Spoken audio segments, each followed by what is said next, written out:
Nimekasirika. Why doing that? That means even if I die, you won't give a shiznik. Dola Soul unaniambia you don't give a fuck. Kweli. Nikakwambia nimemtumia voice note, nitairusha. Ukasema I don't give a fuck. Do you? Usitutegemee. Mimi nakutegemeeni diplomats. Inna lillahi wa inna ilayhi rajiun. Mimi namtegemea Allah. Mimi ndio nimekupokea balozi. Mimi nimempokea Master J. Mimi nimempokea P-Funk. Let me tell you the story ilivyokuwa, usio. Dola Soul alikuja mshikaji wangu, ndugu yangu, simkatai hata saizi namkubali. Sisi tuna group yetu diplomats, au sio?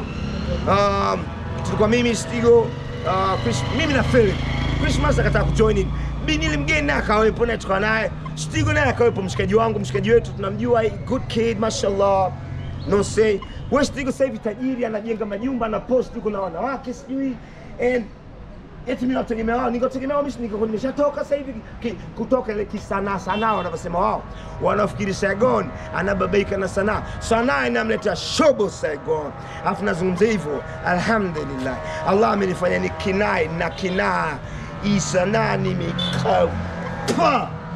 Kwa sababu wasanii mlipo kwenye tasnia, poleni. Mnarogana, mnarogana, mnazungukana, mnatetana.